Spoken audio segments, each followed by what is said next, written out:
네, 안녕하세요. 대한변호사협회 공인 산재전문 박중영 변호사입니다. 오랫동안 산재전문 변호사로 활동을 하면서 수많은 산재 사건을 다루었는데요. 그 중에서 재해 근로자분들이나 사업주분들에게 도움이 될 만한 사례들을 선별해서 박변의 산재 이야기라는 제목으로 동영상을 제작하고 있습니다. 오늘은 그 39번째 시간으로 산재 손해배상과 피해자의 과실이라는 주제로 이야기를 해볼까 합니다. 이번 사건은 물품 적재 업무를 수행하던 A가 적재된 물건과 함께 넘어져 깔리면서 다친 사고와 관련된 상담 내용을 정리한 것입니다. A는 피해자의 과실에 대해서 가장 궁금해 했었고, 이와 관련하여 전화로 간단한 상담을 한 후 사무실에 직접 방문하여 상담을 진행하였습니다. 우선 간단한 사건 개요부터 말씀드리자면, 근로자 A는 제조공장에서 물품 적재 작업을 하고 있었습니다. 적재된 물건을 옮기는 과정에서 물건과 함께 넘어져 깔리는 사고를 당하였습니다. 사고와 관련된 치료는 종결되었고 산재 장애 등급은 8급을 받았습니다. 그리고 노동능력 상실률은 35%의 판정을 받았습니다.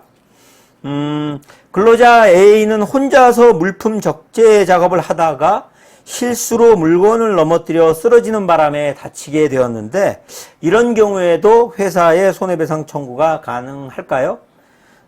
근로자를 고용한 사업주는 근로자가 업무를 수행하는 과정에서 생명, 신체, 건강을 해치는 일이 없도록 인적, 물적 환경을 정비하는 등 필요한 조치를 강구해야 할 보호 의무를 부담하고, 이러한 보호 의무를 위반함으로써 근로자가 손해를 입은 경우에는 이를 배상할 책임이 있습니다. 이를 사업주의 안전배려 의무라고 합니다. 따라서 비록 혼자 적재 작업을 하다가 근로자 본인의 과실이 개입되어 다치게 되었다고 해도 사업주로서는 안전관리자를 배치하거나 필요한 안전도구를 지급하는 등 작업 과정에서 발생할 수 있는 사고를 미연에 방지해야 할 보호 의무가 있으며, 이러한 보호 의무를 소홀히 한 책임을 진다고 할 것입니다. 다만 사고의 발생에 기여한 피해자의 과실은 손해액을 산정함에 있어서는 반영되게 됩니다. 그렇다면 피해자의 과실이 손해액 산정에 반영된다는 것은 무슨 의미일까요? 피해자의 과실이 손해액 산정에 반영된다는 것은 손해배상액 산정을 함에 있어서 피해자의 과실 비율만큼 감액된다는 것을 의미합니다. 이를 법률 용어로 과실상계라고 합니다. 예컨대 손해배상액이 1억 원이라고 할 때 피해자의 과실이 30%로 산정되는 경우 피해자는 사업주에 대해서 1억 원에서 30% 감액된 7천만 원만을 청구할 수 있는 것입니다. 그러면은 이 사건에 있어서 A의 과실은 몇 퍼센트 정도 될까요?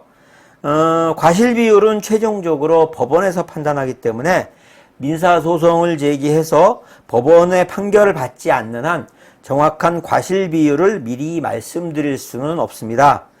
그런데 일반적인 산재 사건에서는 피해자의 과실을 대략 기본적으로 30% 정도로 보아 산정을 하고, 사안에 따라 사고 발생에 대한 피해자의 과실이 큰 경우에는 50%까지 보는 경우도 있습니다. 이 사건에서도 피해자의 과실이 50% 이상까지는 되지 않을 것으로 보이며 30에서 50% 사이에서 결정될 것으로 보입니다. 지금까지 산재 손해배상과 피해자의 과실이라는 주제로 이야기를 해보았습니다.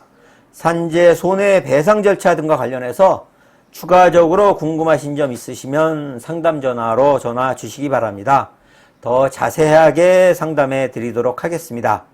오늘은 여기까지입니다. 감사합니다.